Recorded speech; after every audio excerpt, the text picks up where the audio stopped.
Hi, everyone. Welcome and thanks for being here. This is the Jacqueline Bouvier and John F. Kennedy's 1953 Wedding History Program. This is a series of programs we're having over the next few months to remember the 60th anniversary of the death of President Kennedy. President Kennedy was killed in Dallas, Texas on November 22nd, 1963. So we have a whole series of programs coming up to remember President Kennedy. And these programs will be taking place over Zoom, live stream type programs like this. And then also we have in-person programs that'll be taking place in both Washington, D.C. and Dallas, Texas. So you can be on the lookout for those. My name is Robert Kelleman. I'll be your host. A little bit about myself. I'm originally from Detroit, Michigan. I was an art history major in college at the University of Michigan. I spent many years living in Southern California and Washington, D.C. And let's see, and I currently live in Dallas, Texas. That's a little bit about myself. And we have our fabulous co-host joining us once again this evening, the pride of Portsmouth, New Hampshire, Patty. Hi, Patty. You want to say hello and introduce yourself? Oh, and I forgot to mention, as far as myself for the trivia type question, my favorite president, I'll go with Harry S. Truman. And for favorite first lady, I'll go with Laura Bush. How about that? So what about yourself, Patty? Yeah, I'm checking in from Portsmouth, New Hampshire.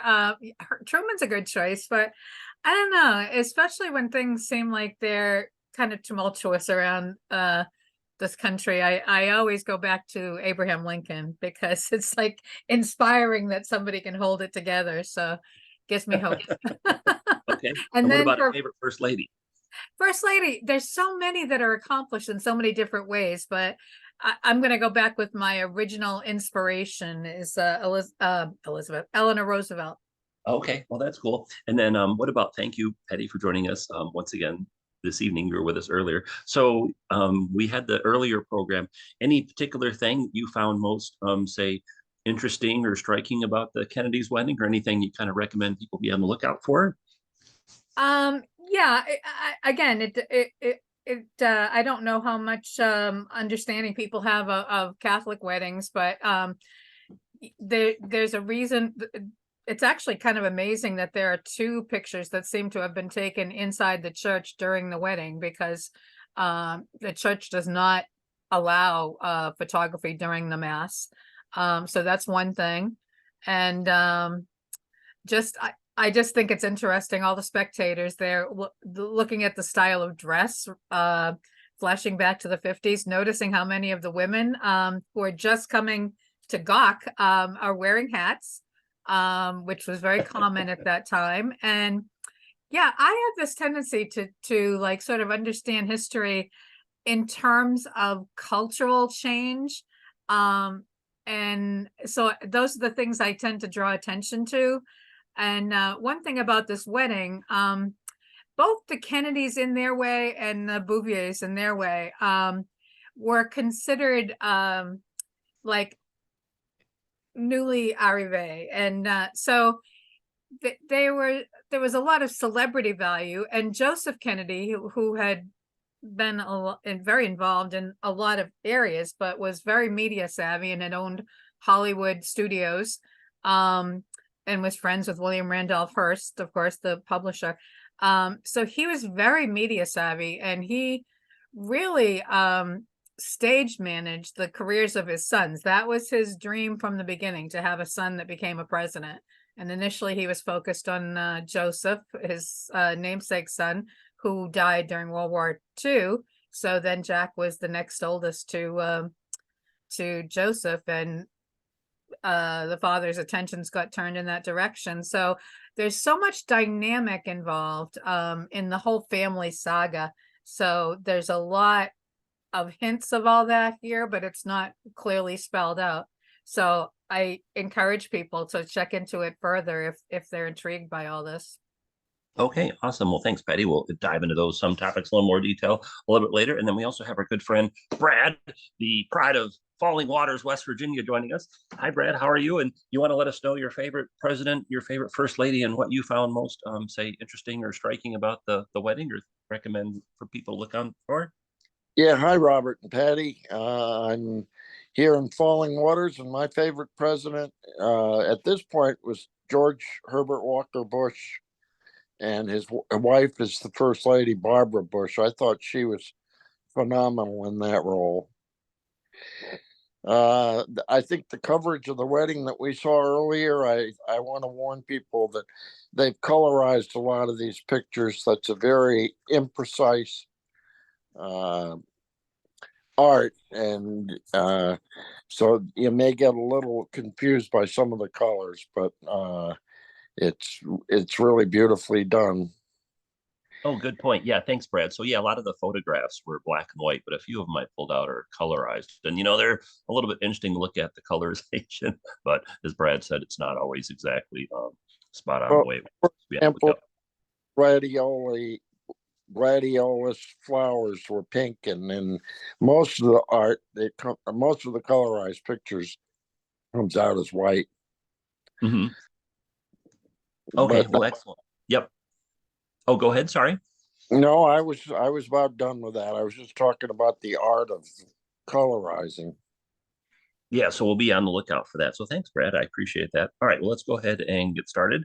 So we're going to be talking about, of course, John F. Kennedy and Jacqueline Bouvier Kennedy. Their wedding took place 70 years ago this week on September 12th, 1953. These are probably the two most famous photos of the wedding, one at the ceremony and one at the reception. And as Brad mentioned, these were both originally black and white photos that have been colorized. And so it's kind of cool to be able to see them in color, but the colorization can be a little bit different than what actually was taking place. So be on the lookout for that. All right, so here's what we're going to do. We're going to talk about the Kennedys. There's only so many photos and, like, say, video clips of the Kennedys' wedding. So we'll do that kind of more towards the middle and the end of the program. Before we get into that, I thought I'd give you maybe some historical context of Jacqueline and John F. Kennedy, what they were up to before they met, and kind of talk about some of those things. So be on the lookout for that. Then we'll talk about the wedding ceremony and reception. And then when we get done, a few interesting tidbits about what happened to them after the wedding, in addition, of course, moving into the White House. And so let's go ahead and get started. So the historical context before the wedding. Let's first talk about the groom, John F. Kennedy. And here is a photo of John F. Kennedy's parents getting married, Joseph Kennedy and Rose Fitzgerald Kennedy. They were married in 1914. If you're wondering where the Fitzgerald in John Fitzgerald Kennedy's name came from, that was his mom's maiden name. And this was originally a black and white photo that someone colorized. So I don't do this colorization work myself, but I do think it's kind of fascinating. It does kind of make some of the pictures. I like both black and white and color photography, but I do like the color ones that look a little bit more lifelike. So this is from 1914, and it was a somewhat modest wedding. Joseph Kennedy and Rose Fitzgerald came from fairly affluent families, but they weren't quite in the, say, financial stratosphere they would be in a little bit later on, but a beautiful wedding photo of them. And then, of course, John F. Kennedy was born and raised in Boston, Massachusetts, for the most part. And there's a lot of sites related to John F. Kennedy in and around Boston that you can go check out, including one of the homes that he lived in. And I always think it's interesting to look at these childhood photos of people before they became famous. So here's John F. Kennedy as a young man. And then, of course, the Kennedy family is one of the more well-known, if not the most well-known, political family in American history. So Joe and Rose had 9 children. And can you recognize John F. Kennedy in this photo? Well, he's over here, second from the left. And then here's Robert Kennedy, second from the right, and Ted Kennedy here in the center. And then I'm not crazy about my high school yearbook photo, but hey, here's John F. Kennedy's high school yearbook photo. He did spend some time in New York. The family kind of went back and forth between Boston and New York and a few other places. So you can see young man at age 17, 5'11", 155 pounds. You can see he was involved in all different types of athletic things like football and basketball and golfing and et cetera, et cetera. And he was going off to Harvard. And so John F. Kennedy went to and graduated from Harvard University. And there he is studying. Of course, he's studying wearing a suit. And then here's a photo from a little bit later, same time frame. And hey, check out that really cool typewriter he's using. If you remember those. And the book, Why England Slept. Yeah, famous book that he wrote. Yep, exactly. Good eye, Patty. Very awesome. And then here's his college graduation photo from Harvard. Now, a lot of people know that John F. Kennedy had an older brother, and there's a lot of people that don't know that he had an older brother. So this is John F. Kennedy on the right with his father in the center, and the oldest Kennedy son, Joseph Kennedy Jr. Now, you might not be familiar with him because he was killed during World War II. And so, as Patty mentioned earlier, then it was John F. Kennedy was kind of like the next man up, so to speak. And then he inherits the kind of political ambitions of his father and continues on. But a lot of people always kind of speculated or wondered, gee, what would have happened if Joe Kennedy Jr. hadn't been killed during World War II? How things might have turned out differently. Anyway, a nice touching photo of the father and his two oldest sons. And then John F. Kennedy during World War II was in the Navy. So John F. Kennedy graduated from Harvard shortly before the United States got involved in World War II. He enlisted in the Navy and was sent to the South Pacific and was famously involved in the PT-109 incident. So this is one of, I'd say maybe the most famous photos of John F. Kennedy as a young man. Here he is on the boat, the PT-109. And interestingly enough, not only is this month the 70th anniversary of President Kennedy's wedding, and later on in November, it'll be the 60th anniversary of his death, it's also the 80th anniversary of the PT-109 sinking. So 1943, John F. Kennedy and the PT-109 was sunk in 1953. He was married in 1963. He was killed. So interesting numbers or years ending in the number 3 and the significance of John F. Kennedy. And if you get a chance, you should check out the PT-109 film starring Cliff Robertson as John F. Kennedy. And then there's also a really cool National Geographic documentary, The Search for Kennedy's PT-109. I recommend both of those.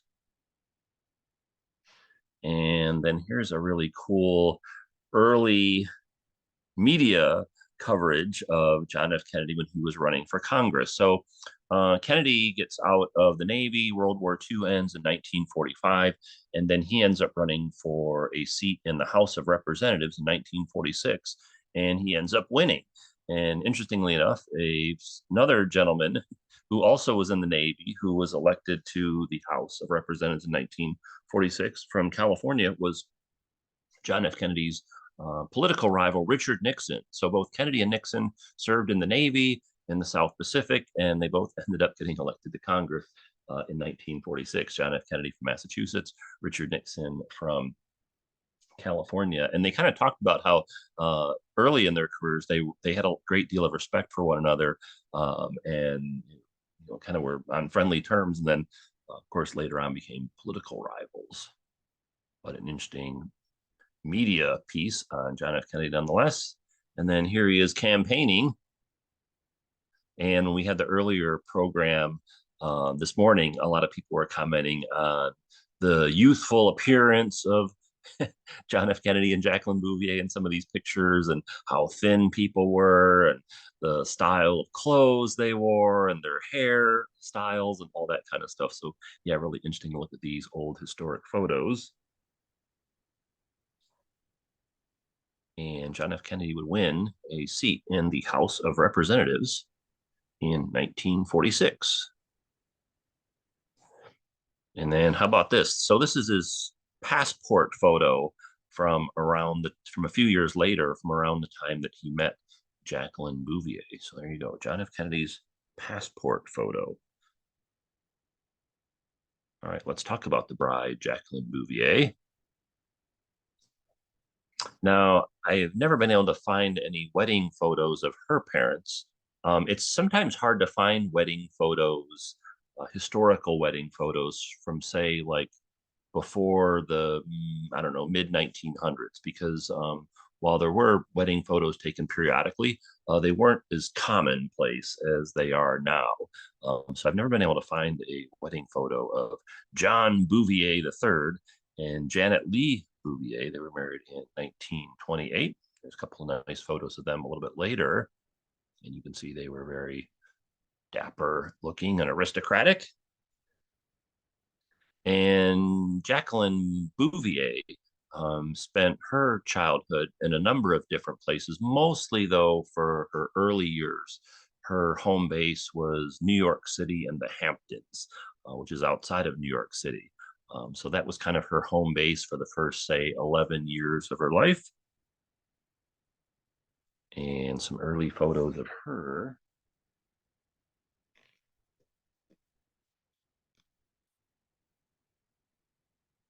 She was a big animal lover, of course. And horses. Jacqueline Kennedy later on would describe her childhood as horses and books were the two constants in her early childhood.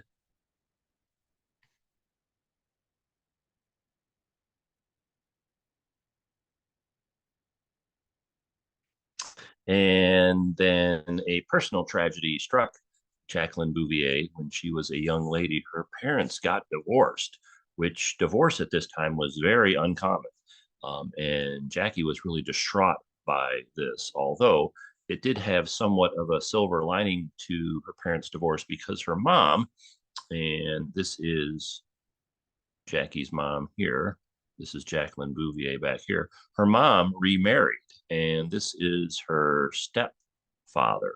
And the reason why it has a silver lining is because Jackie's life goes from being centered around New York City and the Hamptons to being centered around Washington, D.C.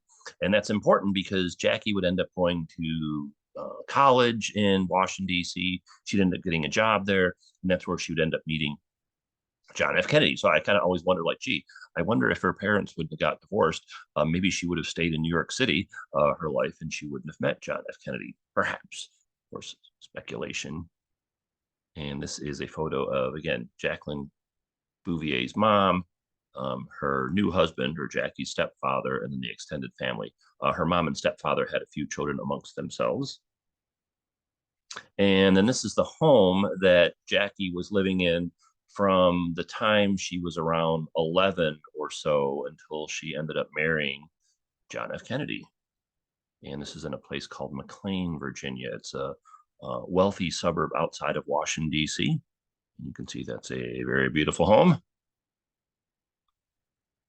And Jacqueline was a debutante.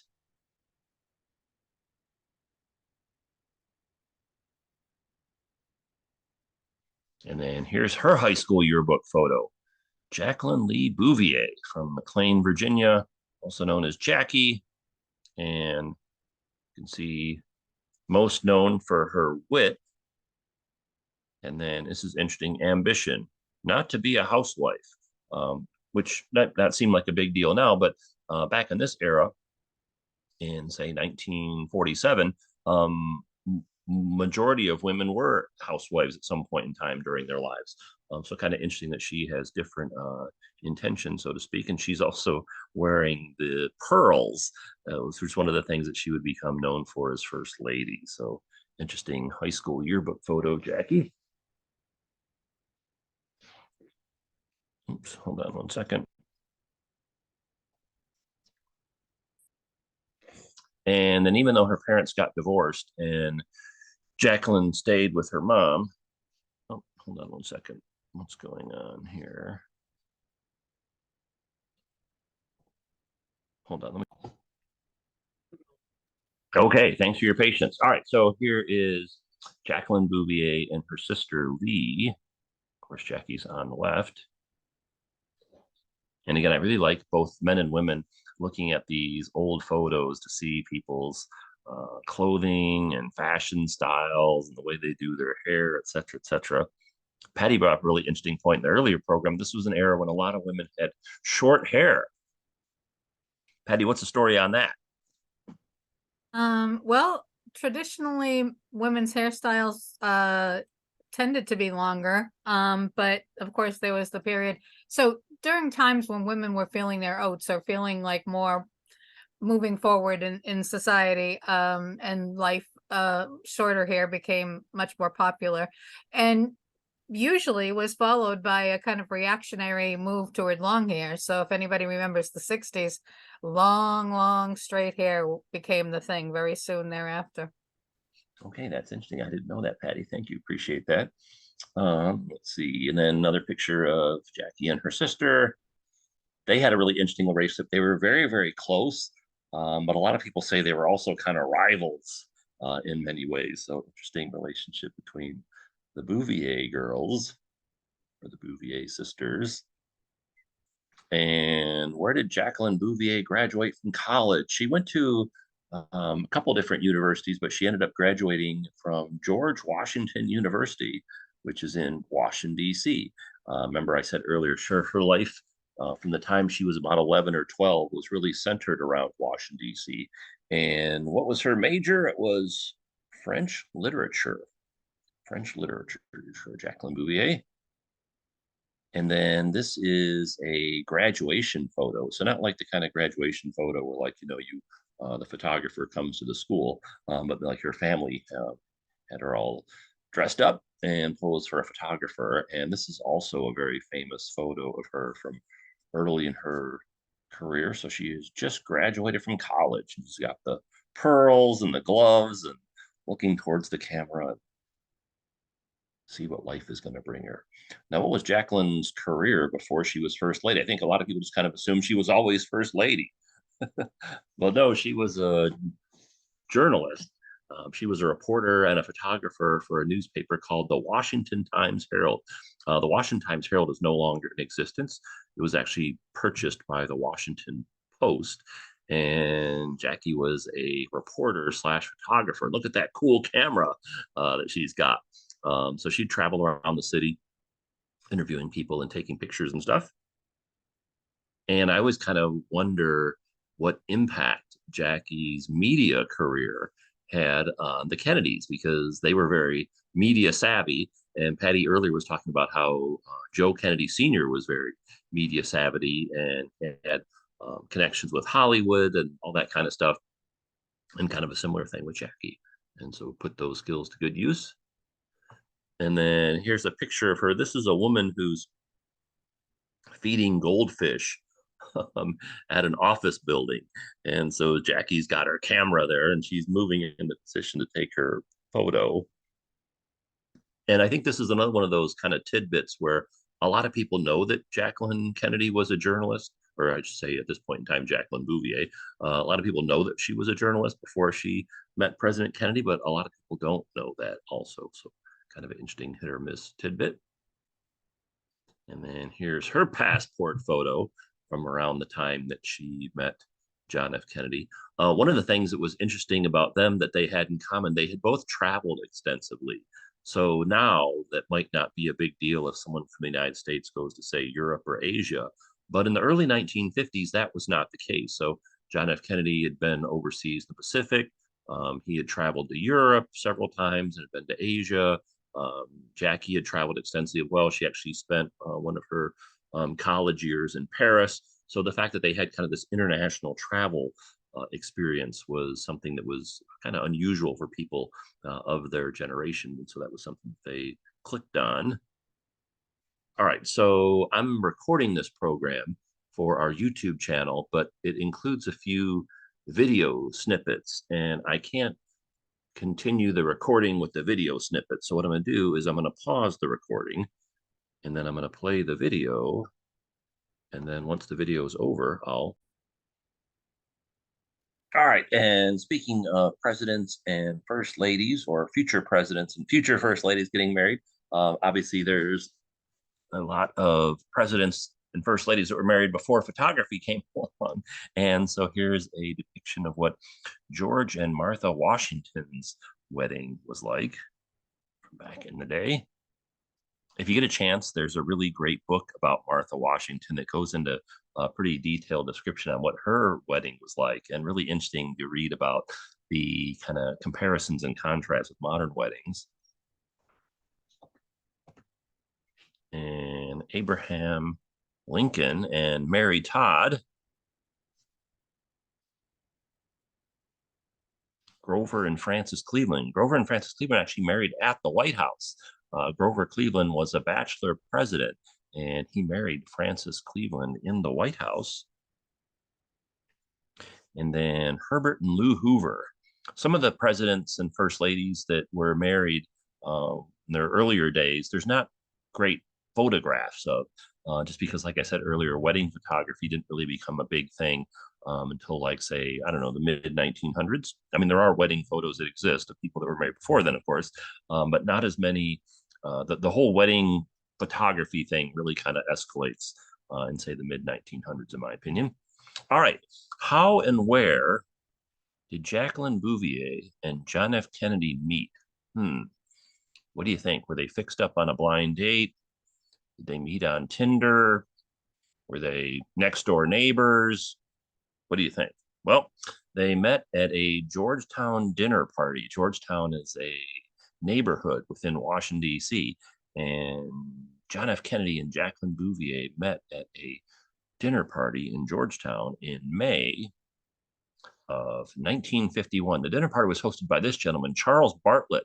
He was friends with both of them. He actually also knew John F. Kennedy's father, Joe. And Charles Bartlett and Jacqueline Bouvier had actually gone on a date.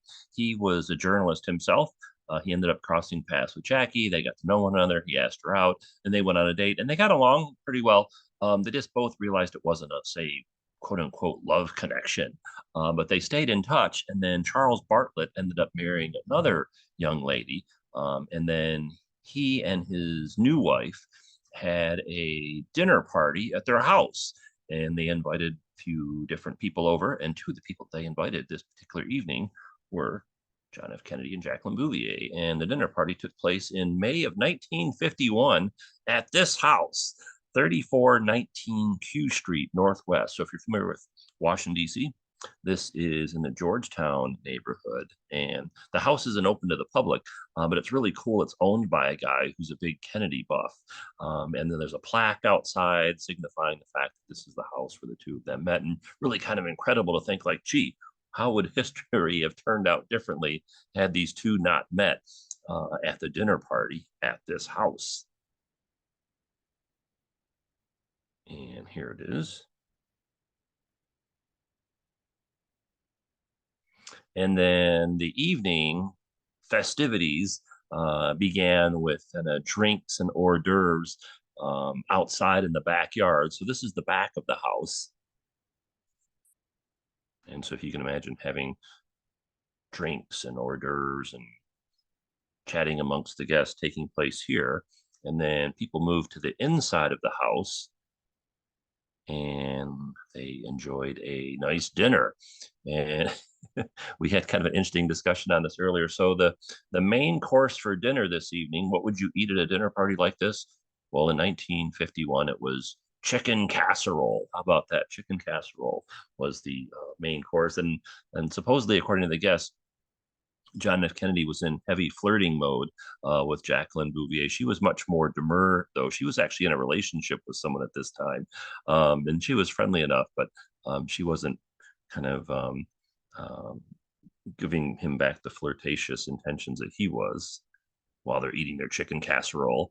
And then eventually the guests all reconvened in the living room for a game of charades.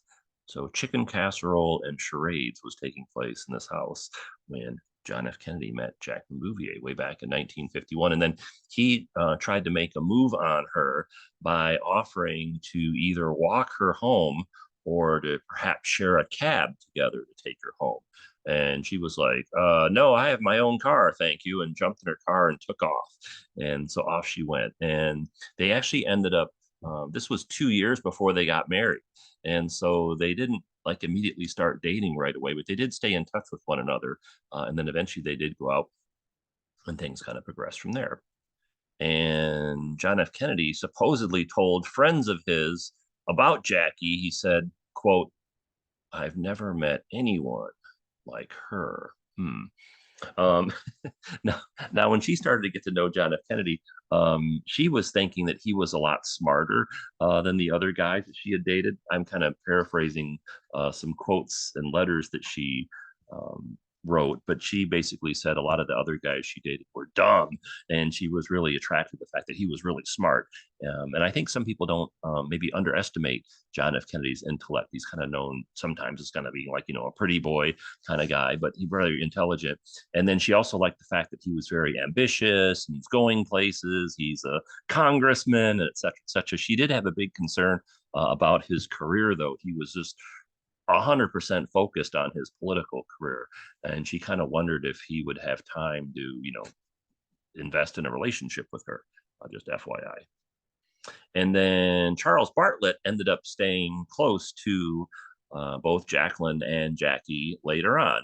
And so this is the wedding. Here's Jackie and here's Jack. And this is Charles Bartlett, the guy whose dinner party they met one another at. And this is a steep slope here at the wedding reception. And Charles is helping Jackie down this steep slope. And then later on in life, he would and his wife would end up being the godparents to Jack and Jackie's son, John Jr. So how about that? And so there's that event taking place at a church in Georgetown. And then, interestingly enough, Jacqueline Bouvier was engaged before she was engaged to John F. Kennedy. So, there's this term now, starter marriage. So I guess you could say this was a starter engagement for her. And this was the era of the society pages of the newspaper. And so you can see here's Jackie here. And you can see Miss J.L. Bouvier becomes engaged. George Washington University alumni will be bride of John Husted Jr., a Yale graduate. So what would have happened if she would have married him? Maybe he would have become president. I don't know. Interesting to think about. And so she was supposed to be married to him, but she ended up breaking things off. And here's a picture of him. By all accounts, he was a nice guy. He would end up becoming a stockbroker, and his family was pretty well to do. He claimed, though, that the reason why Jackie broke off the engagement was both her and her mom found out that his family wasn't as wealthy as they thought they were. And so even though he was, came from a good family and was pretty well off, he wasn't quite at the financial stratosphere that Jackie and her mom were looking for. That was according to him. Friends said that Jackie broke up with him because she thought he was kind of immature. But, hey, that's just what they said. So who knows? But it ended up working out okay for him because he ended up marrying another woman and they had children together. And by all accounts, had a successful, happy life with John Husted Jr. He kind of is like the Pete Best of of political figures. If you know who Pete Best is, the original drummer of the Beatles. And then people were commenting on this earlier, like, wow, the engagement termination actually also made the society pages. So Miss Bouvier's engagement to John Husted Jr. announced as terminated. So imagine that.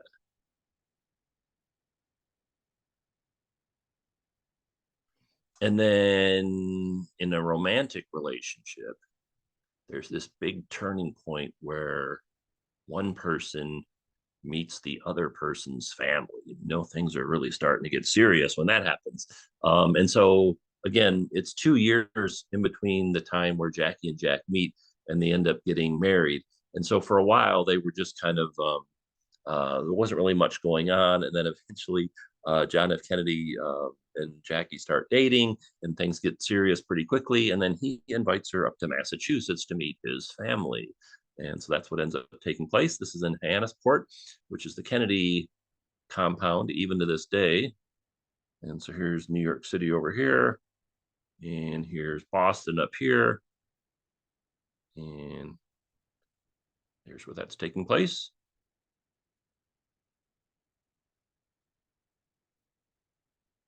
And here's the house today. It's still owned by the Kennedy family. A funny story about John F. Kennedy and Jacqueline Bouvier's first date. Legend has it that they went out to dinner and ran into some guy that John F. Kennedy knew. And so this guy sat down, and he and John F. Kennedy spent the whole dinner talking about political stuff and just kind of ignoring Jackie. And she was a little annoyed by that.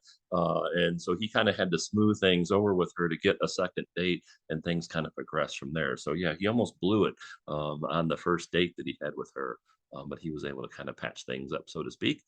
And then there's a lot of photos of this week-long trip that she took up there. Joe Kennedy hired a photographer to come here during this time for all these family festivities, and there were a lot of photos snapped of her.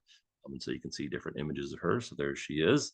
And by all accounts, the Kennedys were really impressed with her. It was kind of almost seemed like a job interview, her going up there. And she really wowed them. She really especially impressed John F. Kennedy's sisters, who were very protective of him. And then she also really impressed his dad, Joe Kennedy. And so there they are sailing on John F. Kennedy's boat. And then here they are hanging out in the house. You can see she doesn't have the engagement ring on yet. And so there's a lot of photos kind of from this week-long trip that she took. And here they are on the beach.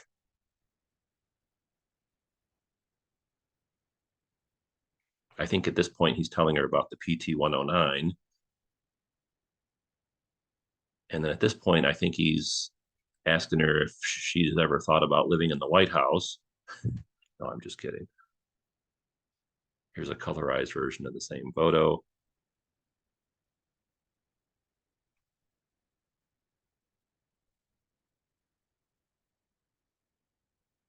And then this is a little bit later photo, but this is also same kind of time frame.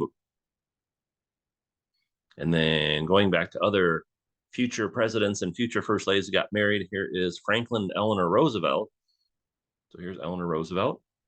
Here's Eleanor Roosevelt again, and here's Franklin back here.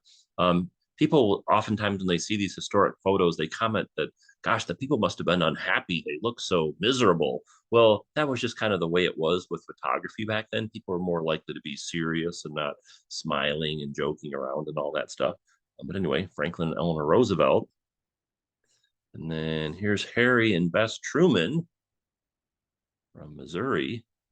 Harry Truman and Bess Truman were kind of like childhood sweethearts, so to speak.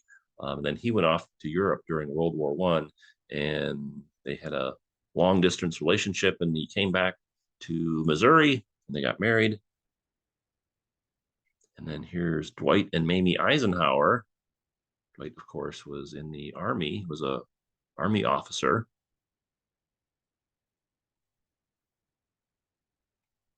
And Lyndon and Lady Bird Johnson, if you're familiar with Texas, Lyndon and Lady Bird met at the Texas State Capitol in Austin, and they had their first date at a restaurant at the Driscoll Hotel, which is like the most famous hotel in the city of Austin. It's like a very historic place. So they had their first date at a restaurant in the Driscoll Hotel in Austin, Texas, Lyndon and Lady Bird.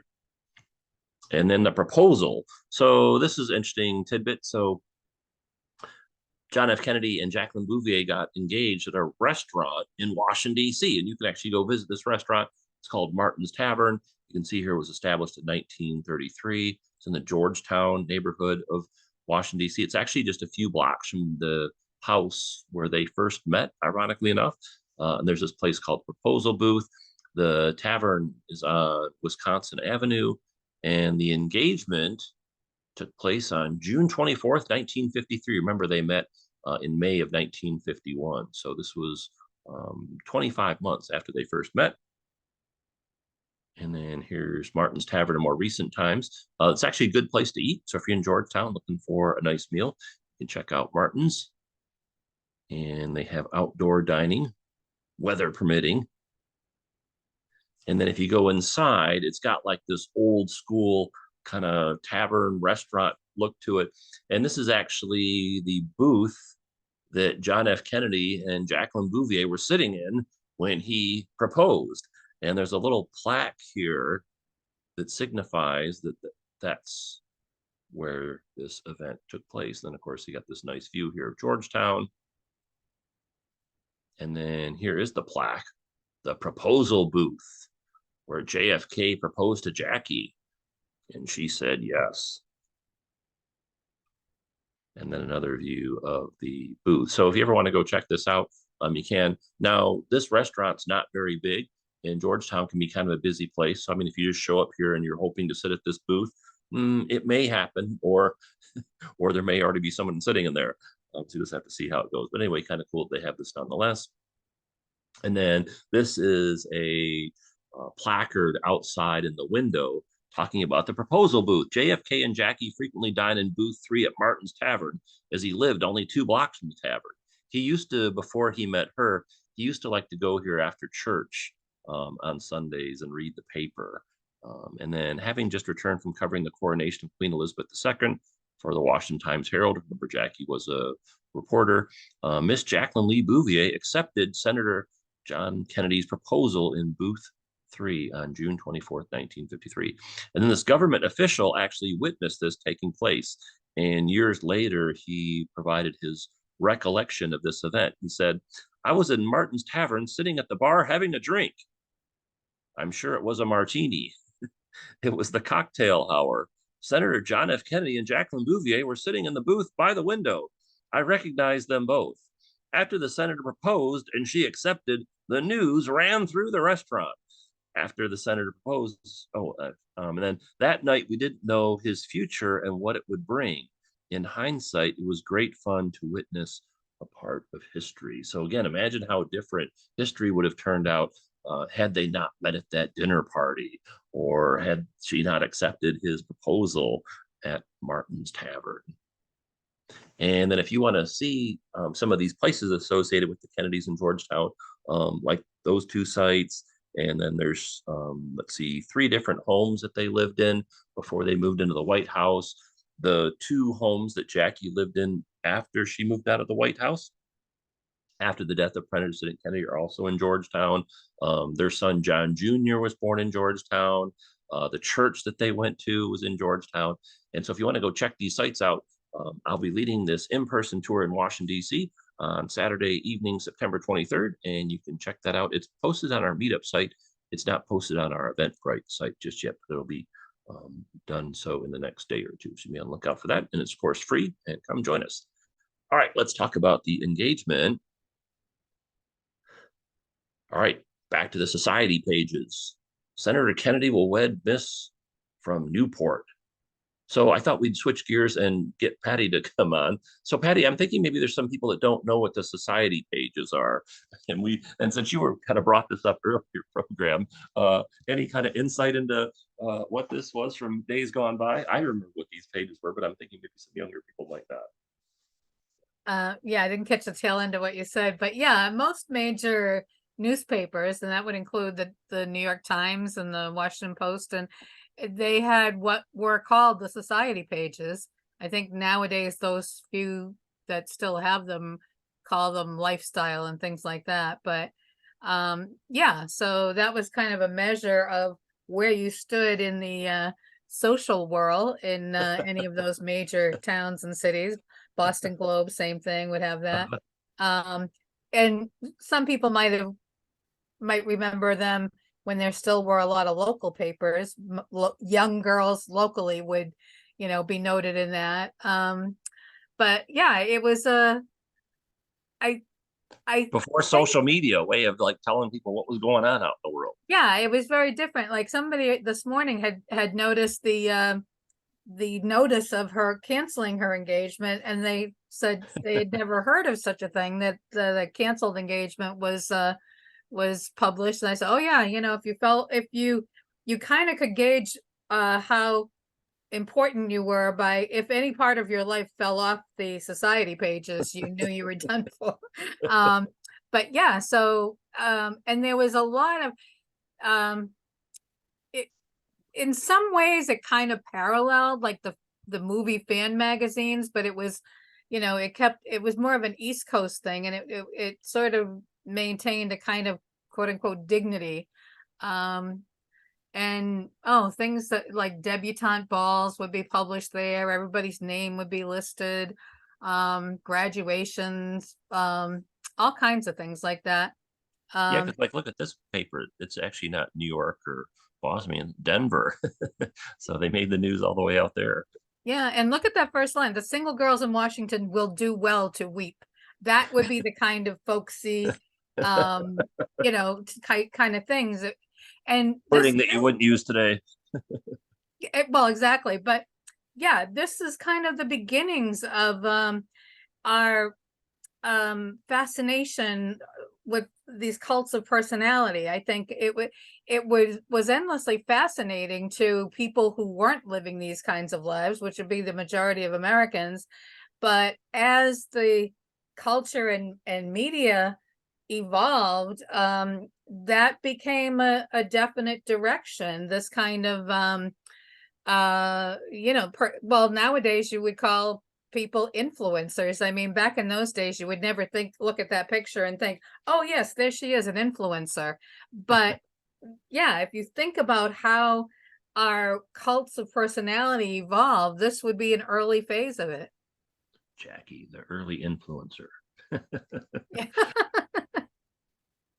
Let's see. This is a cute photo. I think it's them getting their marriage license, and supposedly a photographer was around and wanted to take the picture of the two of them getting their marriage license. But John F. Kennedy wasn't wearing a jacket or a tie, and he thought he would like to be a little bit more dressed up. So he actually borrowed some guy's jacket and tie, according to legend, to fill out the paperwork. And then this guy's got a really interesting look on his face, like, yeah, I've seen this before. And then she's kind of looking at make sure he doesn't screw it up. Yeah, he has an interesting expression on his face too. It's Yeah, atypical of him.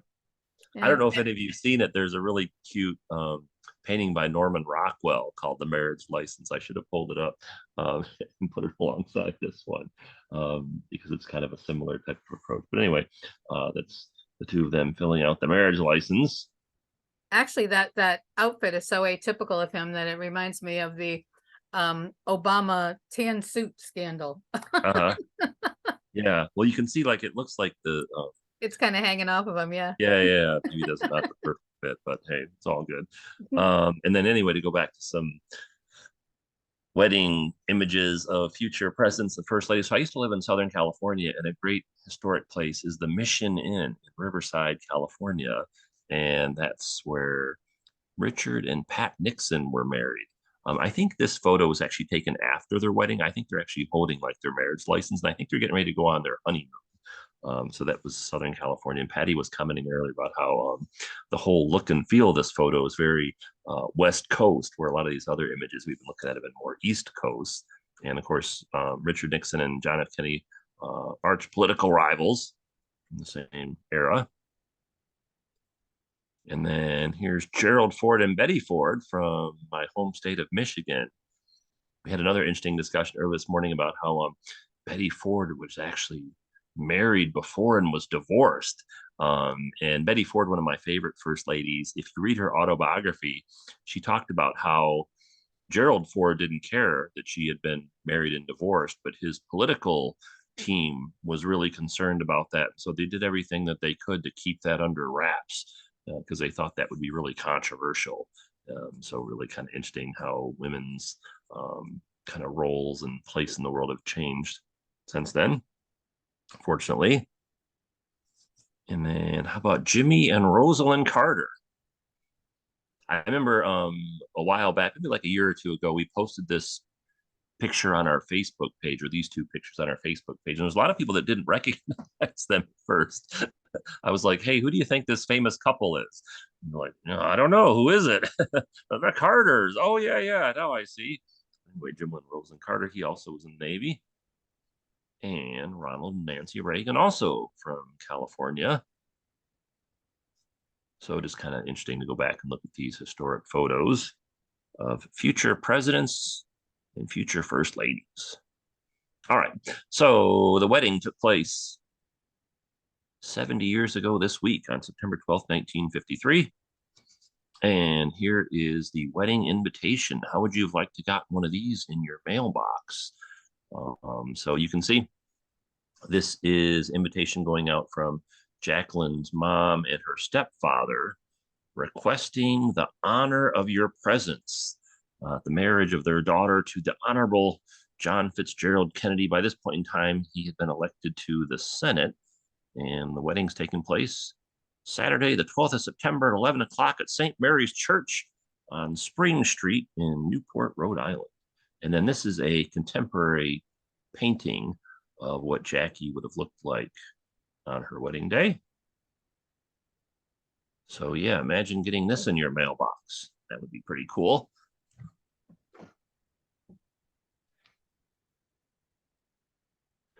And then this is Newport, Rhode Island. So the ceremony took place here at St. Mary's Church. And the reception took place over here, a couple miles away at a farm. And we're using the term farm loosely. We'll explain why in a little bit. And then Brad brought this up earlier. Newport has famous homes. So like here's the Elms is a famous home, the Breakers. So all through this area, a lot of wealthy individuals lived here throughout history. And if you're wondering where Newport, Rhode Island is, right here,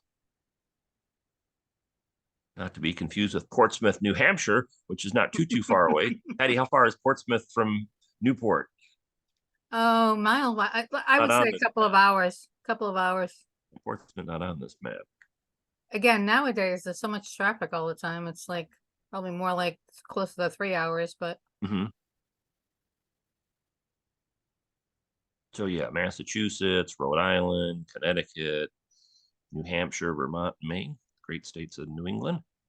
Yeah, all of New England is about the size of some of the western states, believe it or not. Oh yeah. All right, St. Mary's Church. So let's talk about the wedding ceremony. It was at St. Mary's Church, and the flowers were pink gladioli and white chrysanthemums. There were 800 guests that were invited to the wedding ceremony. Who was the best man? It was the president's younger brother, Robert Kennedy. And there were 13 additional ushers. The matron of honor was Jacqueline's sister, Lee, and there were also 10 bridesmaids, additional bridesmaids, and the bridesmaids' dresses were pink silk. There you have it. And then some people asked about this in the earlier program, so I thought I'd put a slide together kind of talking about this. So on the day of the wedding, John F. Kennedy was age 36 and Jacqueline was 24. I think some people don't realize the age difference between the two of them. Anyway, that's the story with them. And they were married a little over 10 years. So the wedding took place September 12th, 1953. And unfortunately, President Kennedy was killed on November 22nd, 1963. So they had actually just celebrated their 10-year wedding anniversary a couple of months before he was killed. So imagine that. And then you can also see that John F. Kennedy was killed in 1963, and Jackie continued on for another 31 years. And here's the outside of the church. It's a beautiful historic church in Newport, Rhode Island. Here's a historical marker out front. Church was founded in 1828. And then it says President John F. Kennedy and Jacqueline Lee Bouvier were married here on September 12th, 1953. The future Mr. and Mrs. Kennedy had both attended this church in days prior to their marriage. So they were both familiar with this church. And they thought it'd be a nice romantic setting for the wedding ceremony. And here's the inside of the church. It's very beautiful. If you get a chance, stop by and check it out someday. Or if you're looking for a venue to get married in, beautiful stained glass.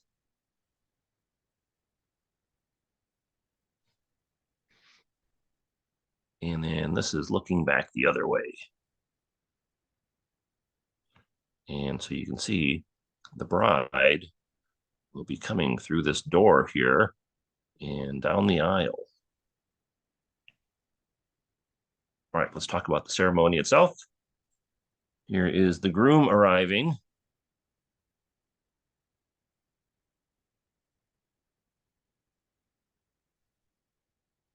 And then walking to the waiting area to get things started. And then this was the big social event of the year. And so really kind of incredible. Patty was talking about this earlier about, this kind of early days of celebrity and all that kind of stuff. And so these are kind of onlookers that showed up just to kind of get a glimpse of this wedding party taking place. And the police kind of cording things off. And then here's the bride showing up with her stepfather. Unfortunately, Jackie's father was not at the wedding. There's kind of some debate about what happened with that whole story. He had a lot of health problems and he did not attend the wedding. And unfortunately, Jackie's biological father, he did not live long enough to see her become first lady. But here she is with her stepfather, who's going to escort her down the aisle.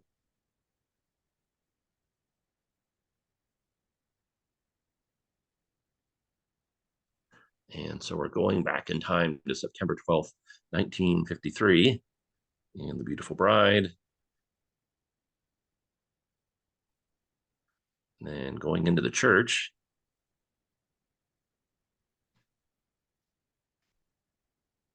And then one of the things I like about having our incredible co-hosts is people kind of mentioning things that I wasn't aware of. But Patty was talking earlier about how the fact that traditionally in Catholic weddings, photography is really frowned upon.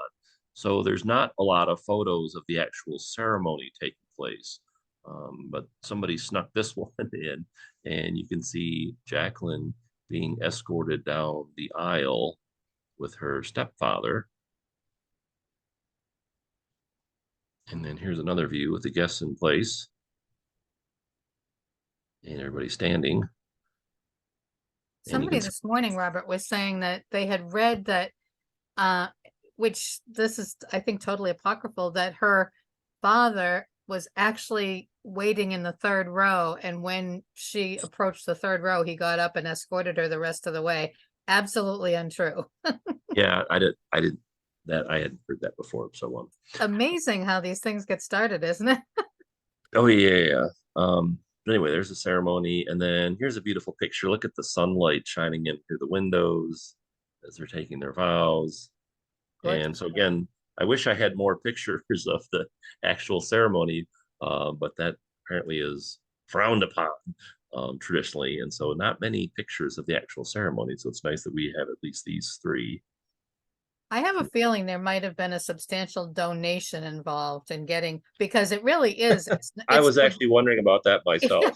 It is a forbidden thing. It's the mass is a sacrament and the marriage is a sacrament. So it's just not allowed in the Catholic Church. I don't know. Like I said, I'm sure something special was arranged. Yeah, this one looks like it actually could be surreptitious. So, yeah. Oh, yeah. No, great point, Fred. Yeah, it could very well be. Well, actually, kind of the other two kind of look semi that way. Like if you go back to this one, it doesn't have that from the balcony, right? Like locked in place, and then like for this one, even someone just probably pulled out their iPhone and snapped this really quickly. Right? No, just kidding. But that's obviously from the choir loft. Yeah. So that was probably the deal. I'm sure that, like I said, I'm sure some money was involved, and I'm sure they prearranged which specific hidden places that this could happen. Yeah, in the flower pot Mhm. in between, things sticking out. How much you want to bet the florist was in on arranging that one? We need a pot right here. Yeah. And then here they are walking out of the church. So, like I said, I wish I had a dozen more photos of the actual ceremony to show you, but these are the only ones that are actually seen that are any good. And then again, this is there's probably like two famous photos of the Kennedy wedding. This one and then another one later one that I'll show, which where they're at the actual reception. But this is a black and white photo, and then different people have colorized it. So Brad was talking before about how the coloring may be off a little bit on some of these, but it's still interesting nonetheless to look at and kind of get more of a lifelike. You can see Jack there with his pinstripe pants and very dark in the background. And then kind of a close up. And so there you have it, the young couple. And just again, kind of incredible to think how history would have turned out differently if these two not gotten married 70 years ago this week. And then some photos from outside. So outside photography, okay. Look at all this mass of people. If you're trying to see what's going on here, here's John F. Kennedy and Jacqueline Bouvier right here with the mass of people.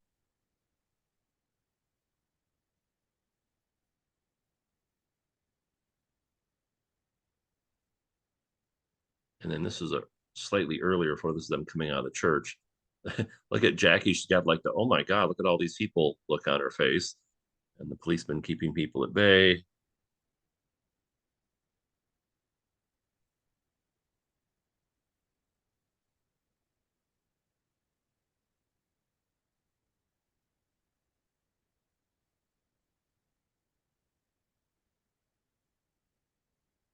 And the happy young couple.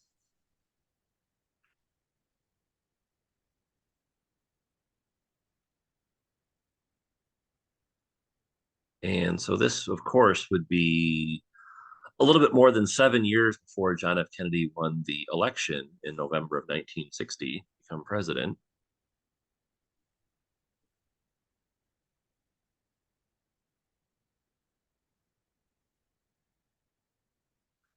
Oh, we were talking about this earlier. So yeah, I don't know if he had a wedding ring. Remember Patty and Brad, we were kind of talking about that earlier. So he's not wearing a ring now, so maybe they just didn't have one. Back then I researched that, but I didn't see anything. So It was much more common for a lot of ceremonies to be single ring. There were lots of reasons why men did not wear wedding rings in earlier eras. One of which they were dangerous in most kinds of physical occupations. mhm.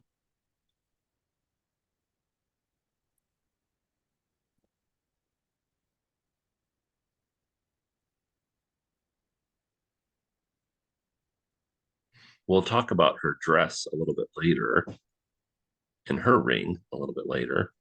I've been noticing in a lot of these different pictures, the dress looks very different, which is very interesting. I mean, it doesn't, it doesn't look like the same picture, shot after shot. It's very interesting. Yeah.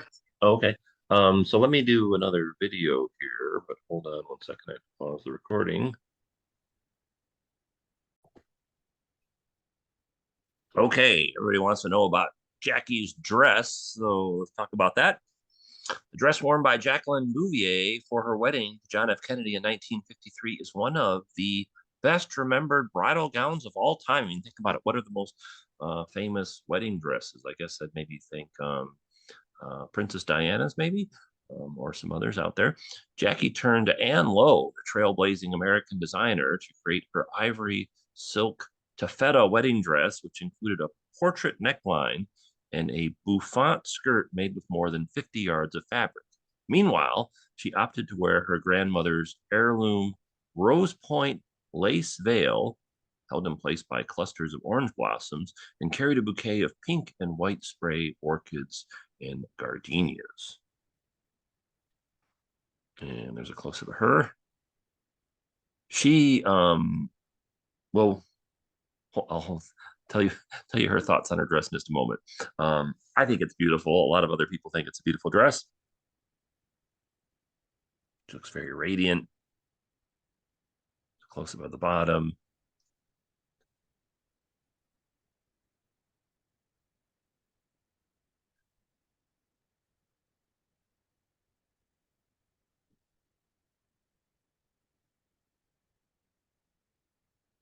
And then the designer of the dress was Anne Lowe, a artist who's really kind of being almost like rediscovered in recent years. That people go back and study her career, Anne Lowe.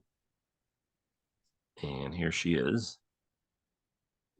She was known as being a very innovative fashion designer, and she had a lot of problems with the wedding dress and the other dresses for the Kennedy wedding because her place where she was working on all this clothing dresses got flooded by a big rainstorm, and so she had to salvage what she could from the damage and hurry up and work like nonstop crazy to get everything done in time, and she just barely pulled it off. So Anne Lowe, she's a very fascinating individual as well. You can learn more about her. Anne Lowe, society's best kept secret. Rich women pass her name among themselves. Some have even cheated her, but few outsiders have heard of Anne Lowe, etc., etc. So if you want to learn about an interesting, fascinating person, I suggest you do a bit of research on her. Now, Jackie's future stepfather, or sorry, future father-in-law, Joe Kennedy, was the one who selected Anne Lowe, and she wasn't entirely crazy with her wedding dress. She was really into like French fashion stuff and kind of had some other ideas, but she just kind of like, yeah, whatever, and went with this. This is a reproduction of the wedding dress that's at the John F. Kennedy Presidential Library Museum in Boston, and that's Jacqueline's daughter and her brother-in-law admiring the dress. And then there's also a replica of it on display at the nation's first ladies library in Canton, Ohio. So that's another great place to go visit, the National First Ladies Library in Canton, Ohio. Patty, any thoughts on the dress? Oh, well, and we were just Anything to talking add? about that in the Q&A too. One of the reasons it can look so different in different shots and different angles is that I forget who said it, but Becky maybe, that it's in some ways it's like 4 different dresses all crafted together. Anne Lowe, again, is being reappreciated and for her creativity.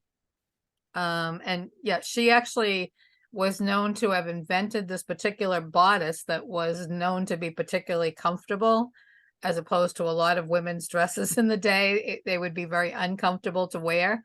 But one of the things she did was, if you notice how those creases go, she cut things on the bias so that the outline would have draped very naturally, and at the same time supported the figure. So that was one reason she was so popular. She just created such beautiful silhouettes.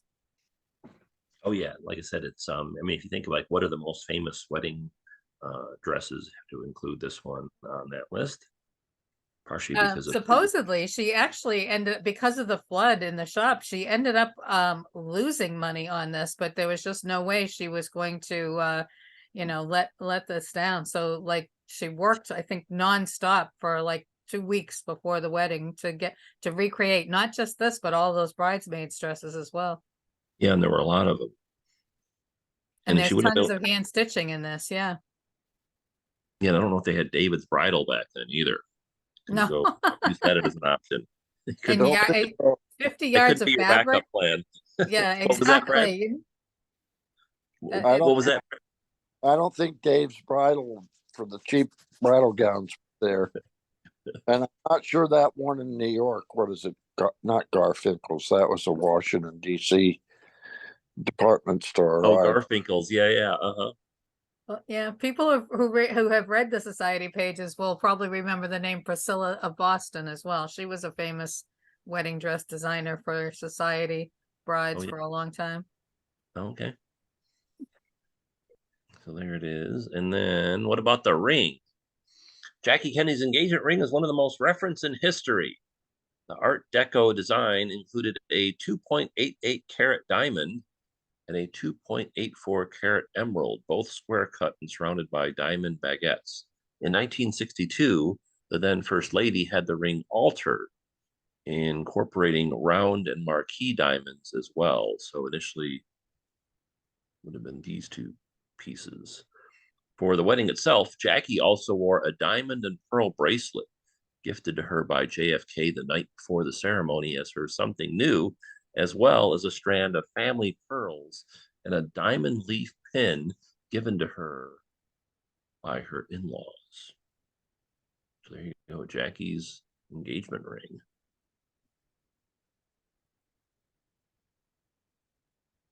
And another ring. All right, then some more historical wedding photos. This is George and Barbara Bush. So young looking. Yeah, all these people so young looking. And what's with these people photo bombing even back then? Hey man, get out of the way. They're taking their wedding photo.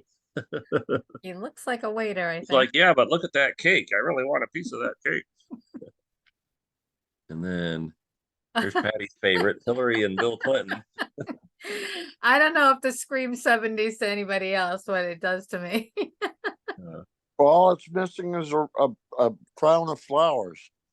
Exactly. I was actually trying to remember after we signed off this morning if she had been wearing flowers in her hair. That would have like sealed really? the deal right there. Oh wow. Oh, Look okay. at the size of his tie. Yeah. Oh yeah. Well, the pinstripe suit, the hair. Yeah, I just love looking at the clothes and hairstyle and stuff with Ben and women just from days gone by. And then we were at the Bush Museum earlier today, and Oh, this goodness. is George W. and Laura Bush's. They look like children. Yeah. Oh yeah. Yeah. Yeah. I mean, honestly, I bet if I posted the picture, just the two of them, and asked people who it was, that I mean, after you know who it is, you can see the resemblance. When you first look, like, who is that? She almost looks like Sally Field in that picture, Laura Oh Bush. yeah, yeah. And then Barack and Michelle Obama. And then because we're a non-partisan, non-political organization, we haven't included any wedding photos after Obama because of the upcoming election and the two gentlemen that are running for president. So we'll skip Mr. Trump and Mr. Biden at this program. All right. So the Hammersmith farm, and using the term farm loosely, we were commenting on this earlier. So here's where the wedding reception took place, the Hammersmith farm. It's not a farm with pigs and chickens and cows. It's more of a gentleman farm. Remember, we're in Newport, Rhode Island, and it was a 300-acre estate. There were over 1,000 guests, and the menu was featuring main courses of creamed chicken, fruit salad in pineapple halves, and a 5-tier wedding cake. And this is probably the other famous photo of John F. Kennedy and Jacqueline Bouvier on their wedding day. This also was a colorized photo, FYI. And the farm, the Hammersmith farm, was owned by Jacqueline Bouvier's stepfather. So he and his family, after he married Jacqueline Bouvier's mom, they kind of spent their summers, for the most part, in Newport, Rhode Island, and the rest of the year in Washington, D.C. And then here is the farm, so to speak, the main house. And then you can see the water out here. And here's another view. So this is the house here.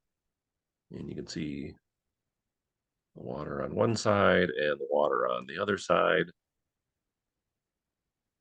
And there you go. So this is the summer house of the family, and a great location to have a wedding. This house still stands, although I think it's owned by a nonprofit organization now. Yeah, I think it's on the Newport tours. And again, they call it a farm, but you're not going to see guys in overalls and tractors and cows and chickens and pigs and stuff like that. That's But there are horses. What's that, Patty? that was a society affectation, I think, calling these summer houses farms. Yeah. When you go on the other road and you see those big, huge palaces that they call cottages, you know, it's all in the same. Yeah. Cottages and farms in this area. Both Just loaded with them. mansions and estates. And so again, these are some more, these aren't photos of the wedding. Obviously, these are more contemporary or modern photos. Just so you can get a feel of the place. All right, so a lot of the pictures that I've been showing you up until now, and a lot of the ones I'm going to show you later, were taken by a very important photographer. So when Joe Kennedy, John F. Kennedy's dad, was hiring a photographer, he just didn't get any random person. He went and got the best money he could buy, and he ended up hiring Toni Purcell as the photographer. And while she might not be a household name, she's a really important figure in the history of 20th century photography. And so let's look at some of her work. And so this is a famous photo you might have seen of Frida Kahlo. And then this is one of the most famous photos taken of World War II. This is during the London Blitz. And this young boy's home was destroyed. And he's kind of sitting here, kind of taking everything all in. And she took both of these photos. And then later on, this is a famous fashion photograph that she took. And then this is this is also very famous fashion photograph. I'd suffice to say maybe another one of the most maybe famous photos taken in London. And so while you might not have heard of her, you've perhaps seen her photographic work before. And so she was the person who's taken a lot of these pictures that we've been looking at. And then she also took a lot of the ones that we're going to see moving forward. And then this is a famous photo that she took of Jacqueline Kennedy after the wedding. So it's hard to say what the most famous photo of Jacqueline Kennedy is. But if you had to make a list of, I don't know, the top 50 or the top 100 or whatever, this one would probably be on the list. So this one was taken several years later after the wedding, but by the same photographer. And then let's talk about the reception, because we're getting hungry and we want to be fed and have some wedding cake. All right, so here is the bride, here is the groom, here is the mother of the groom, John F. Kennedy's mom, and the mother of the bride, Jacqueline Bouvier, Kennedy's mom. And then here's the couple with Joe Kennedy.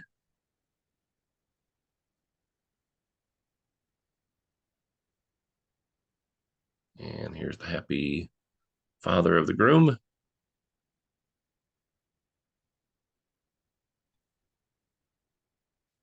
And then a bunch of outdoor pictures.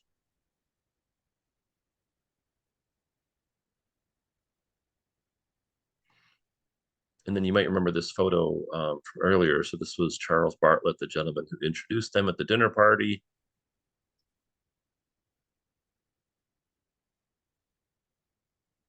Adjusting her hair.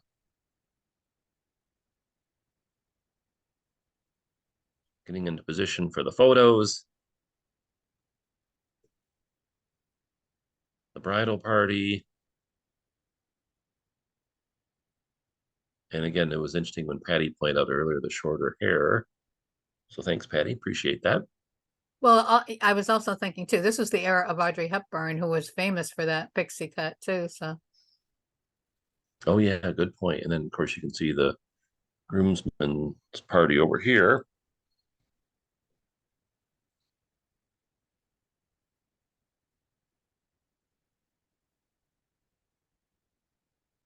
boy, imagine having to recreate all of those dresses in 2 weeks. Yeah, really incredible.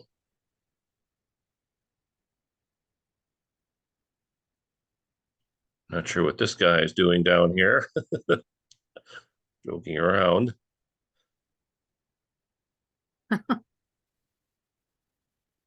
Now, somebody had asked about Ethel Kennedy. She is in this photo at the lower right. And then right in front of Jacqueline is her sister Lee Radziwill.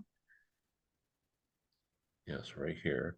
And then this is Mrs. Robert Kennedy right here. And here's Robert Kennedy back here, the best man. I believe Ethel is still alive. I'm pretty sure she's in her 90s, but yeah. Whoops.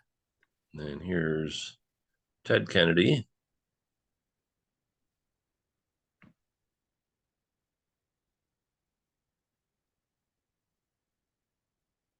Yeah, he was very young at this time.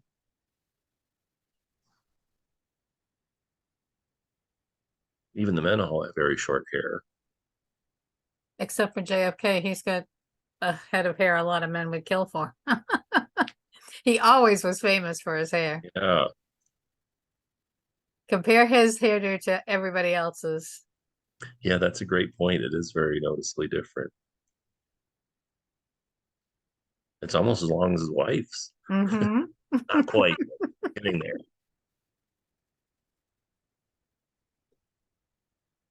And then Jackie was a big animal lover. And so here's her dog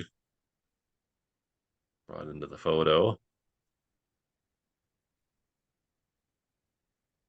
Oh yeah, Becky's pointing out that even Marilyn Monroe in this era had short hair in this period of her career. Oh, that's ironic. But yeah, very true. Thanks, Becky. Appreciate that. And then here's a cute, I like this photo. Here's the dog's head sneaking out.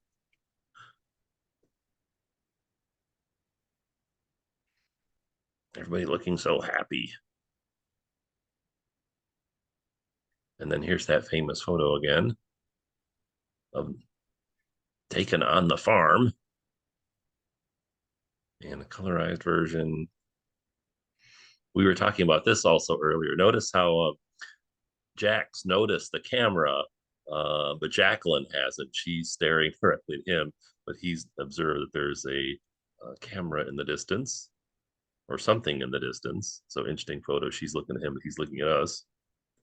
And then I love how the wind is captured her veil. And you can't see the cows, the pigs, and the chickens off in the distance, or the tractor.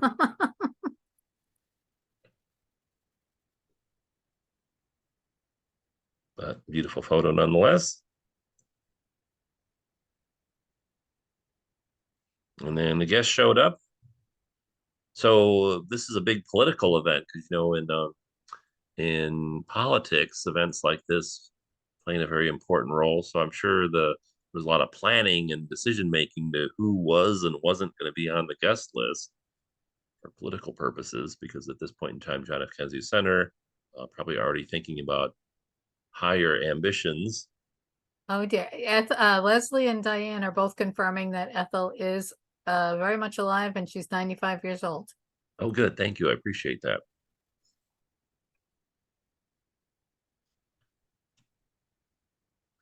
And okay, so it is a farm because here's some horses. But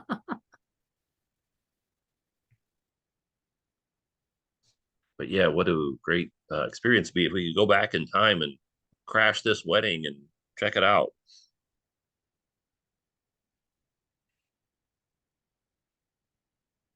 And tents for the guests to keep the sun off.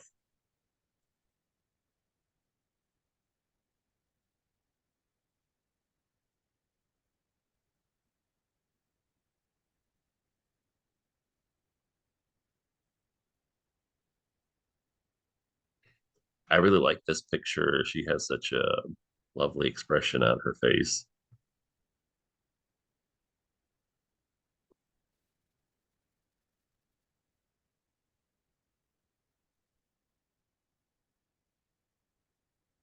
And then, so another interesting tidbit, we talked before about the menu, and one of the food items on the menu was half-cut pineapples with fruit salad. And while that might not seem like a big deal, at this point in time, this was the era where you couldn't get certain types of food all year round like you can now. Like I remember talking to my mom and grandma about how back in the day, you could only get grapes a certain time of year, or you could only get oranges a certain time of year. Because yeah, they could ship stuff around the United States, but they didn't have airplanes shipping things in from all over the world like they do now. And pineapples would have been very expensive and very kind of, even to this point in time, exotic. And so to have, hundreds and hundreds of pineapples imported in and then cut in half for the guests, that would have been very, very expensive. Uh, this guy's funny, kind of photo bombing this. This is another famous picture of the two of them at their wedding, and you got the guy photo bombing. That's kind of cool. And then it looks like John F. Kennedy's hungry. He's ready. He's ready to dive into that food. And Jackie's like, "Hey, look at all the wedding stuff taking place." He's like, "Yeah, I want to eat." Another interesting thought is these chairs don't look like the type of chairs you would keep at your house. Probably, maybe they rented them, and who knows? Maybe if you have a family member that also got married sometime around this era, who knows? Maybe they sat on the same chair that John F. Kennedy or Jacqueline Bouvier sat on. Who knows? And then we had an interesting discussion. So there's over 1,000 guests at the reception, and they would have had to cut the cake in paper thin slices to feed all those people with this cake. So of course, there obviously would have been more than one cake. This was the main cake.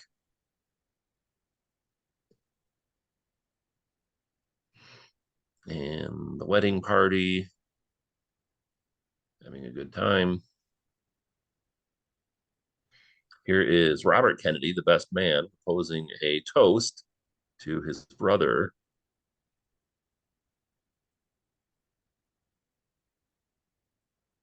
And then the famous cutting of the cake. And Patty brought up a great point earlier about how I don't know, what would you call it? The symbolism behind this of the hands coming together and cutting the cake together. Yeah, and it became a ritual photo, actually. I mean, that photo is replicated in so many weddings. Oh yeah, yeah. I mean, like that's like one of the top photos you got to get is the cutting of the cake. But both with the hands on top of each other and Uh-huh. all that. I wonder if her veil was her official something old. Well, I wonder when the cake thing started to become popular. What were you going to say, Brad? Well, earlier on, I think we heard that the veil came from her grandmother. So That's what I mean. I wonder if that was her official something old. Somebody had asked that question, like what was her something blue and her something old. I'm not sure if I ever knew what the something blue is. Very often, they would sew like a piece of a swatch of blue fabric that meant something to the bride into the hems or the seams of the dress. That was yeah. And done I think the oftentimes. end of that little ditty is a half penny in your shoe. That would hurt like heck after a couple hours.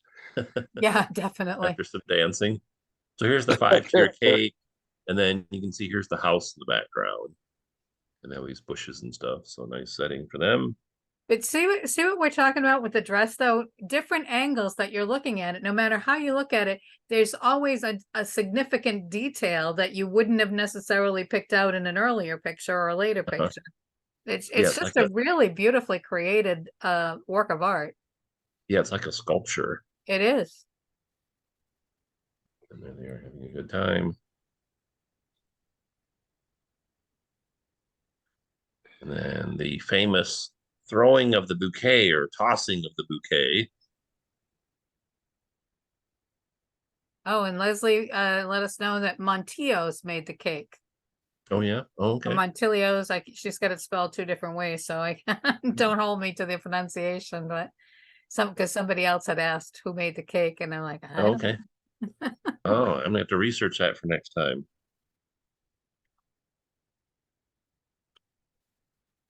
And then we're off to start the dancing.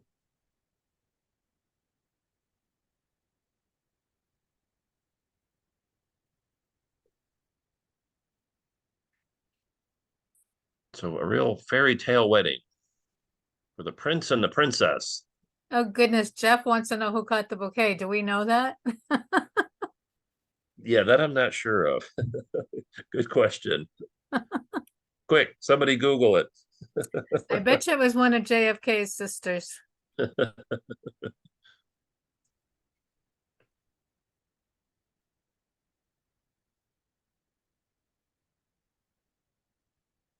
And then this photo's out of order. I just included here because it was color. So again, just really incredible to think what it would be like to go in a time machine and travel back to September 12th, 1953, and see this wedding. You know, when you think of the symbolism of that, the two hands together cutting the cake, the events that those two literally were together for in their lifetime, no one could have conceived of that.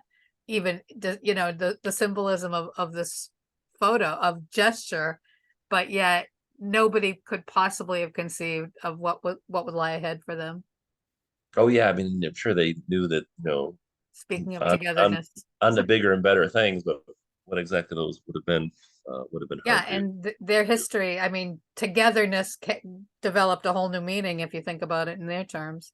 Yeah, and only married for 10 years and 2 months Yeah, before yeah. he was killed. All right, so I have another video. Let me pause the recording for a moment. Okay, what about after the wedding? So we'll go through a few more kind of postscript items. We're in the home stretch of our program. We're not done just yet, so stick with us. And let's talk about a few other things. Oops. All right, so we were talking about the society pages, and there you go. Senator Kennedy marries heiress as police hold back sightseers. He and Jacqueline Lee Bouvier exchanged vows before a crowd of notables in Newport, Rhode Island. And John F. for Fitzgerald Kennedy, 36, tussle-haired freshman Democratic U.S. Senator from Massachusetts, and son of one-time ambassador to the court of St. James Joseph E. Kennedy, and Jacqueline Lee Bouvier, 24, one-time Washington Times Herald inquiring photographer and debutante daughter, etc., etc. So there you go. All right, so where do you think the Kennedys went on their honeymoon? Do you think they went to Niagara Falls or Las Vegas or the Bahamas, or they went on a Carnival cruise, or maybe they went to Paris? No, they went to Acapulco. They actually went to two different destinations.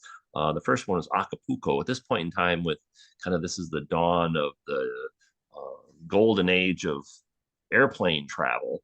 Acapulco was becoming a very, very popular tourist destination. And Kenny's board a plane and off they go. If you're heard of Acapulco but not sure where it is, so here's a map of Mexico. Here's me right here in Dallas. Here's Mexico City, and here's Acapulco. Las Vegas was in its infancy at this point. Oh yeah, yeah. Yeah. Yeah, I didn't even know if any of those casinos were built by then. Well, they were much. I think wasn't Bugsy Siegel one of the first people that had a vision for developing this casino culture? But they much smaller. Most of those original ones have been destroyed and rebuilt and replaced. Yes. Yeah, all replaced. And then this picture is a little bit after 1953, but gives you a sense of what Acapulco looks like if you haven't been there. And another photo taken a few years after 1953, but before all the kind of more modern development has taken place. And so a nice, beautiful place for a honeymoon.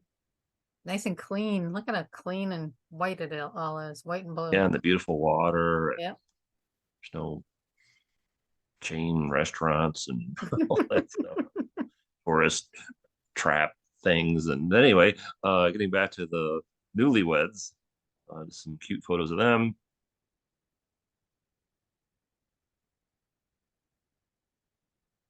And then John F. Kennedy rented a convertible car so he could go around sightseeing. Nice little roadster there. Yeah. Yeah, so sitting in the car, getting ready to do some exploring around the Acapulco area.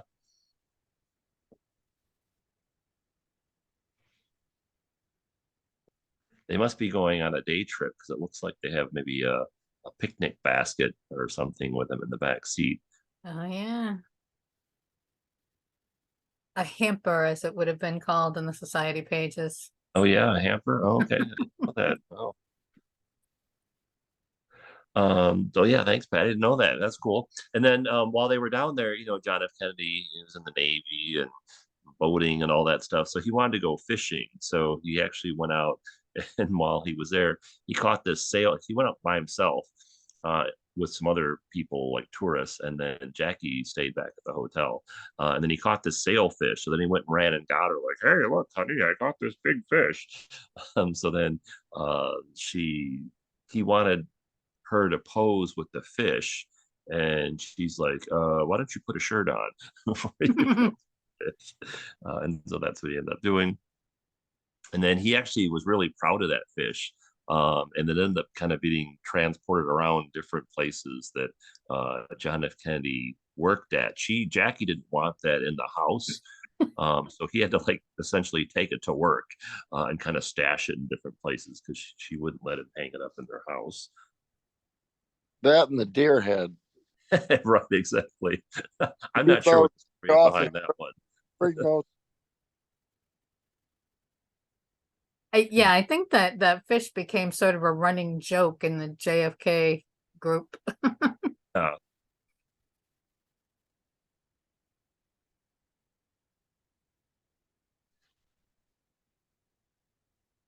and yeah, a guy looks so young and good looking and tan and happy and et cetera, et cetera.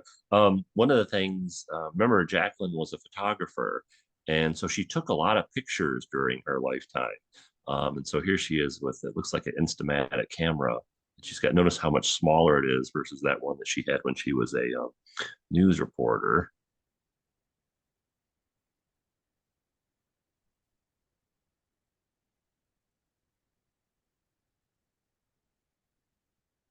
And then the second part of their honeymoon is they went to Santa Barbara, California, and another beautiful place on the Pacific Ocean. And so here's Santa Barbara, photo from back in the day. And if you heard of Santa Barbara, didn't know where that place is, another quick geography lesson for you. So here's San Francisco up here. And then here's Los Angeles, where I lived for several years. And here's Santa Barbara. And Palm Springs, where with Frank Sinatra's had a house. Yeah, Palm Springs, another great place. Well, that yeah, part of that, like Frank Sinatra had wanted JFK to stay out there on some trip or other, I forget which one. And by that time, the various consultants were trying to open some daylight between the Rat Pack and JFK. So Sinatra was very miffed that he had done a lot of renovations, I think, anticipating this visit. And then another photo of Santa Barbara. So if you get a chance, sure you check out beautiful Santa Barbara. And photo of them. I think this photo, they're going to like a dinner party in Santa Barbara.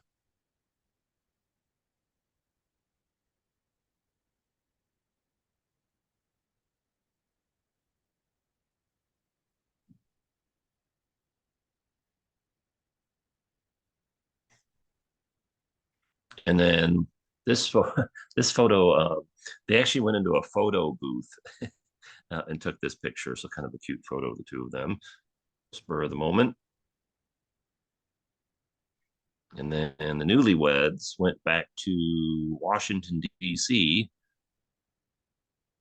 And they ended up moving into a house that was just like 3 blocks from the house where they met at. Remember they met at this dinner party house. They ended up moving into a house like 3 blocks away from there. And this is a cute photo of the two of them. They're looking at their wedding photos, trying to do that, pick out which ones you like type of thing. Your hair's even shorter in that picture. Oh yeah, yeah. And then this is a picture of them out in front of their newlywed house.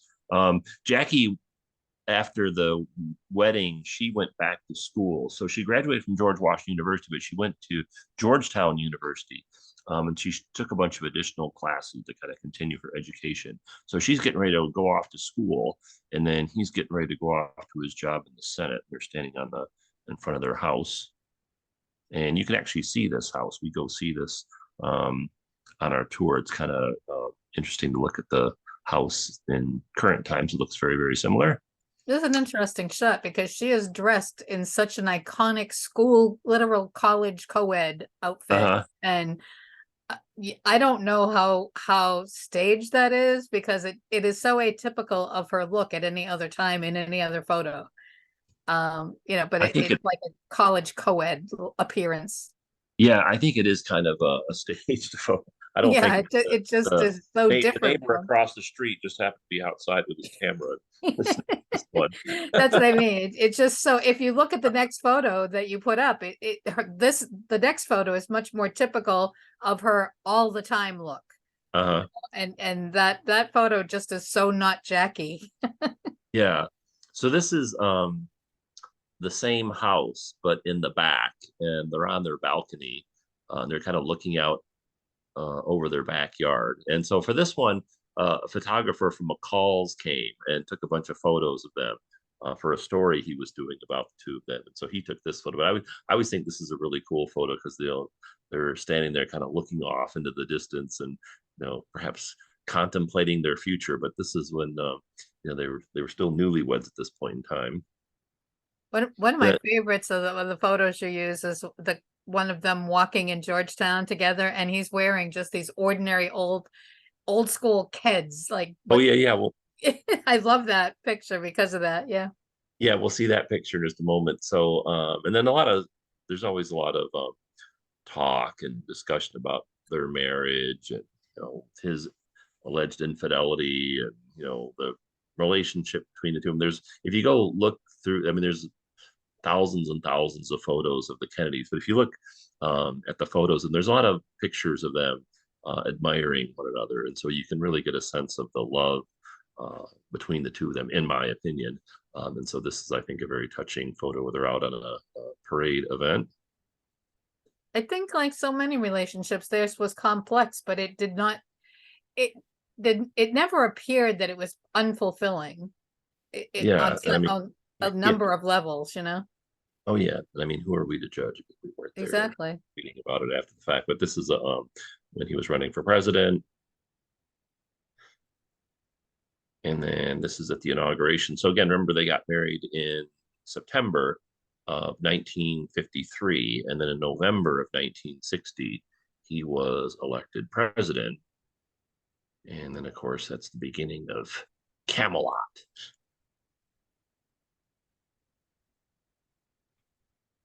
And so John F. Kennedy and Jacqueline Bouvier Kennedy married on September 12th, 1953, 70 years ago this week.